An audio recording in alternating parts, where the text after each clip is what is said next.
Hello, yes, welcome to my Lifestyle Travel Chat channel, and this is part 5 of dealing with nuisance neighbours, gangstalking and harassment by staff and neighbours. And I've been talking about, I was doing some videos about how I ended up moving back to my own area and how I ended up living where I am currently at the moment in a 1-bed flat above the shops. And I was talking about how I've been issued a S21 eviction order, and how I've been appealing the order.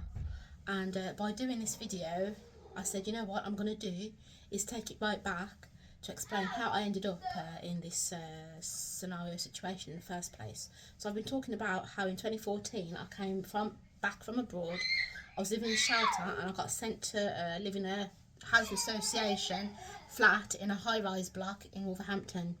And talking about all the nuisance neighbours and harassment that I was experiencing there. So this is part 5, and I'm continuing on from part 4. So if you would like to go back and watch part 1, 2, 3 and 4, this is part 5. Okay, so yeah, so I was talking about, what was I talking about? I was talking about my experience of sexual harassment by members of staff at that building. And also how at the same time as this occurring, I've mentioned in some of the previous videos that where I was placed, I think right opposite outside the council flat masonette tower block, I think literally opposite where I was living, I think there was an office for plainclothes police. So, and it was literally directly opposite my window where my flat was.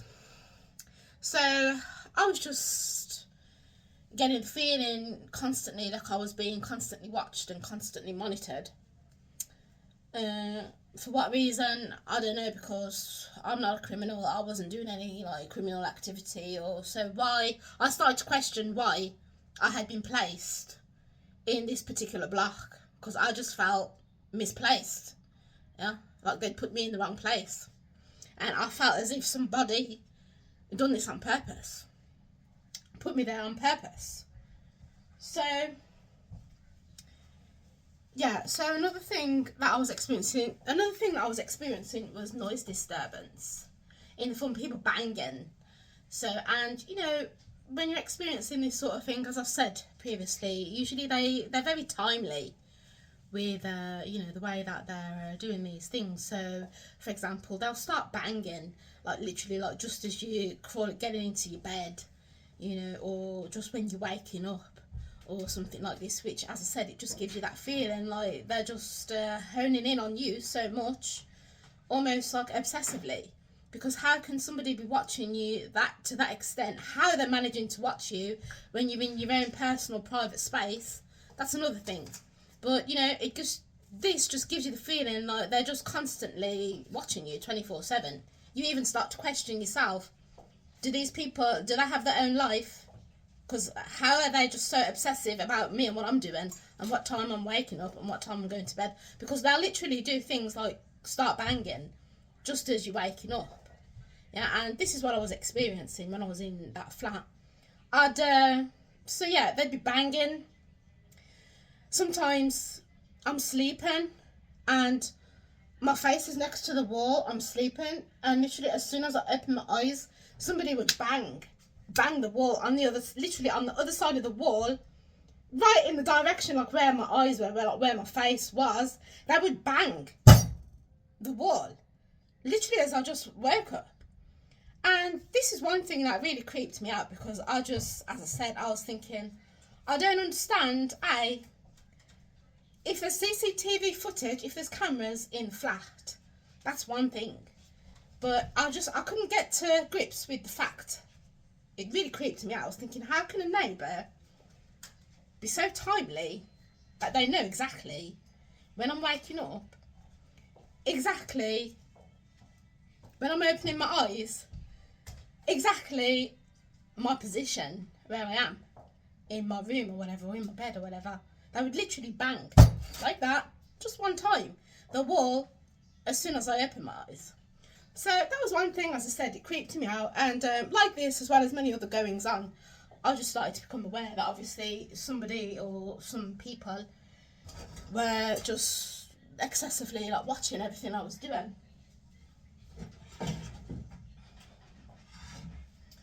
And like I said, I think they just do this to intimidate people, to intimidate someone and just creep them out and make them feel just like that, like you're constantly being monitored, always on edge, feeling like ashamed, feeling shameful, because you don't have any, like, if you're feeling like someone's just watching everything you're doing, then you don't have any privacy, you know. So just for that fact to take away like your self-respect and your self-dignity, this is why they do those things. So yeah, banging from going in the bathroom, showering or whatever, they'd start banging. And another thing that happened around this time, when I was in that flat, YouTube, the content that is pushed forth out on YouTube has changed a lot, because this was, I said, 2014, it's like 10 years ago.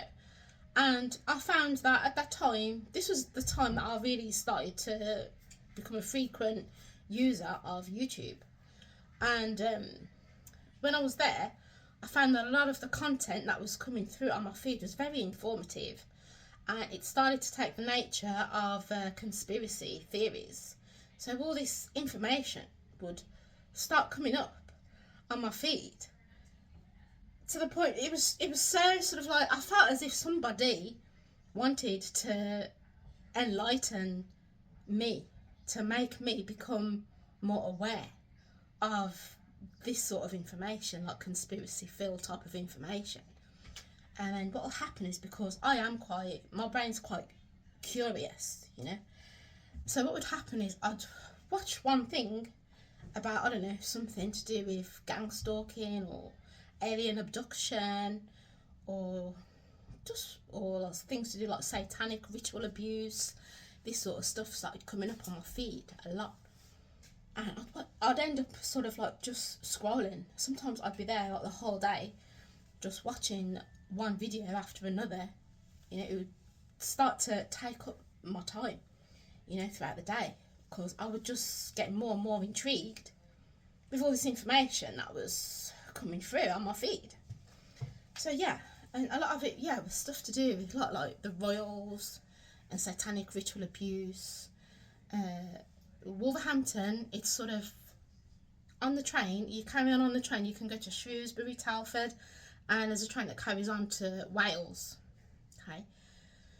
Carries on to like Staffordshire, which is like very much like the country part, carries on towards Wales, okay, which is in very opposite direction to like London, for example. You know, obviously from Wolverhampton to Birmingham, train will carry on into like the London direction, more down south. But Wolverhampton is more on the coast. It's more going towards, never eat shredded, it's the west side, like the west coast towards Wales. So, and there's an area near there, or in Wales, it's called Brecon Beacon. And this video came up on my feed about these people who they figured out that they think some sort of alien creature was abducting these people, as well as cows, and dissecting, cutting out all their organs and using their organs for some reason. But the manner in which they were doing this, they were saying they think it was like a laser beam or something they were using, because the whatever tool they was using, it was so precise in the manner of cutting out their organs. There was no blood or, you know, any of this sort of, you know, thing like left over.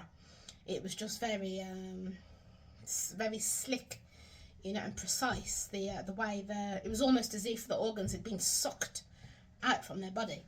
And this occurred, these like cattle and these human remains without their organs was found in some area, this area called Brecon Beacon,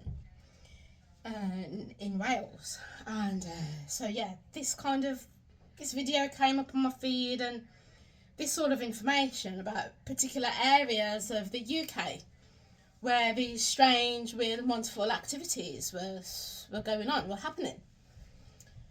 And yeah, like I said, all this stuff to do with like ritual abuse. And around this time, I remember on one occasion I was like, I think I was sleeping in my living room, and as I got into, I was watching videos like this to do with this sort of stuff, satanic rituals. And you know, there's one thing to do with the satanic rituals is the upside down star, isn't it? The Not the pentagram, the pentagramic star. Yeah, it's like supposed to be, I don't know, like a Wicca symbol or satanic symbol or something like that. And so I was watching video like about this, and I'm really not, I don't get scared easily by watching things like this of this nature. I don't scare easily, really. So, not to make myself like sound like bigging up myself, like not to make myself sound like cocky or like as if I'm so brazen or something, but I don't, things like that, I don't scare easily. But anyway, so yeah, so I'm watching a video like this, and I'm getting into my bed, and somebody literally bangs like each side of the wall, like so. This, like, if you imagine like a star, yeah, that the right side, the left side, above my head, and then two sides, like where my feet are. So things like this, I just started to feel like, well, you know, somebody's obviously watching me consistently and trying to put the heebie-jeebies in me. And also, it seems as if they're trying to make me feel as if, you know, they're doing like some kind of voodooic practices on me or something of this nature. But as I said, I trust in God, yeah. I'm believing in God, and I know I'm divinely protected by the Lord. So these things, they don't really, you know, whatever they were trying to do, I don't know what they were trying to do, but to me, it was really like just nonsensical. But I'm explaining, you know, the types of shenanigans and the kinds of harassment tactics that these people, okay, that they will do to a targeted individual, or to make you feel as if you are a targeted individual. And by this stage, as I said, I was there for like 3.5 years, and after so many months, so many years of being there, I just really, every day, it just instilled, all of this goings on, it just instilled in me this uncomfortability. I was just, every day, whenever I was there in my flat, I was just uncomfortable. I wasn't scared, I was just uncomfortable. And around this time, I started to notice all of this sort of thing. It's been going on from even before I was in this flat, but I would say that the level of these happenings started to intensify when I moved to this high-rise block. And another thing that I'd been experiencing was, I just felt like the TV, like people in the media, copying everything I was doing. And this is one thing that started to intensify a lot more when I was in this high-rise flat. So, for example, if I cook for my lunch, like there's daytime programs, yeah, on TV. So you watch Lorraine in the morning, then after Lorraine, This Morning comes. It's called This Morning. Okay, like in America, you have Good Morning America or whatever it's called. So over here, we have a program, it's called This Morning. Okay. So, like, for example, if for my lunch, I'd be cooking sausages with mashed potato, okay, and green peas, then the next day, probably even sometimes the same day, they'd be cooking, you know, that when it comes to like the cookery section, they'd be cooking exactly the same thing that I just cooked myself. They'd be like, oh, so today we're doing bangers and mash, yeah, with green peas on side, yeah, join in, yeah. If the next day I'd be cooking roast chicken with Caribbean red kidney beans and rice, the next day, on this morning program, they'd be like, okay, so today we're cooking Caribbean chicken and red kidney bean rice. You know, it was like every day. So this is when I began to acknowledge whatever this gang stalking is, okay, and whatever this harassment thing, whatever it's going on, okay, it's bigger than just like it's not just pertained to my own local vicinity, okay, it's like nationalized gang stalking, okay. And to be honest, as I said, I just started to just feel like I just wanted to get out of there. Every day I was just getting like, I wasn't getting the heebie-jeebies, I wasn't getting creeped out, I was just feeling more and more like disgusted and like contempt, you know, for where I was living, for my environment, and just feeling every day uncomfortable. And that's also what I think why these people, why they do what they do, because they don't want you to feel comfortable. They don't want you to feel relaxed. They don't want you to feel rested. They don't want you to feel comfortable in your own surroundings. Or even just sometimes in your own skin. It can get to that point where they don't want you to sit comfortably in your own skin even. You know, they just want to constantly fill you with this feeling of shame and disgust and guilt and contempt and uncomfortability, to the point where you start to internalize all these feelings, yeah, to get you to even like hate yourself.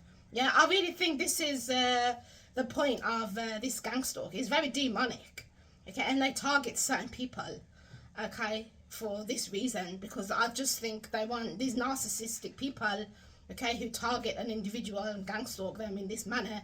I think they just want that person dead for some reason. For some reason, that person just disturbs the matrix so much, they just disturb the equilibrium, that these narcissistic people, they just all get to a point where they all just gang up on a person for no reason, okay, and then they make up reasons, okay, like say, oh, this person's crazy, or they just talk to themselves, or they're gay, or they're just, you know, they're not like us.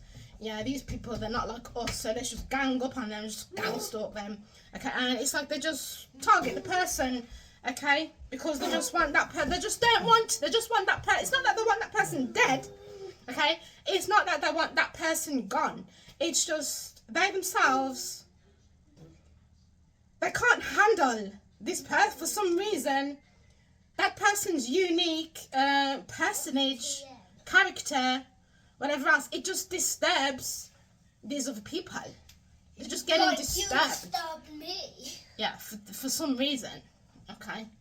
It must be the God spirit in that person or something. It just disturbs the equilibrium, okay? It just disturbs the matrix. So these people, it's like they can't handle the presence of that person. So that's what they do, you know, they project all this nonsense buffoonery to this person, hoping that the person's going to get affected and internalize it all and self-destruct, self-sabotage themselves and self-destruct themselves. But that is part 5 of this video, of this series, gang stalking, being gang stalked by nuisance neighbours. Okay, yeah, TV copying me, so yeah. In saying all of that, what I have said, yeah, I just want to reiterate that Wolverhampton, it is known for being a particular area, for example, of having like high unemployment rates and high crime rates, and certain areas statistically and status wise more better. You can have a better quality of life in certain areas than other areas. And as I said, this area that I was living in, before I moved there, this area was known for being like having like a high crime rate and this, but I was unaware of all of this. I did not know this when I moved to this particular area of Wolverhampton. But what I want to say is the experiences that I've been discussing in this video are pertaining very much to to my experiences in that high-rise block that I was living. And if I'd have lived in one of the other blocks that was nearby in the same area, I really don't think I would have experienced half of what I experienced in that flat. And another thing I want to say is majority of people in that flat were English born, whereas 2 of the high-rise blocks very close to it in vicinity were places where they would put a lot of like immigrant people in them. Okay, whether they were Afghan or Somali or from Yemeni or just from all over, because Polish. There's people from all over the world in Wolverhampton. But what I found was, because I had a friend in one of the other blocks, and when I used to go and visit my friend in one of the other blocks, I really don't think I would have experienced half as much as of the issues that I experienced in where I was if I'd have been moved there. It was just much more quieter, much more peaceful. Just, different kettle of fish, different type of people that were in there. So yeah, I want to reiterate that I really think the experiences I was having was because of the type of people that were sent to live in that block. And I still go to Wolverhampton. I actually like Wolverhampton as a town. And as I also sometimes I prefer some aspects of the people in Wolverhampton than I do even in Birmingham. Okay, so I just want to say that I really don't have an issue with Wolverhampton or with the Black Country. It was just, unfortunately, it was just the experiences that I was experiencing at that time in that particular vicinity. But on that note, there may be a part 6, there may be a part 7, but be sure to like, comment and subscribe, and be sure to tune in to the next video where I will be speaking more about nuisance neighbours and how I came to eventually move back to my original area that I live. But thank you so much for watching. Make sure you leave a comment and like the video, and I will see you later.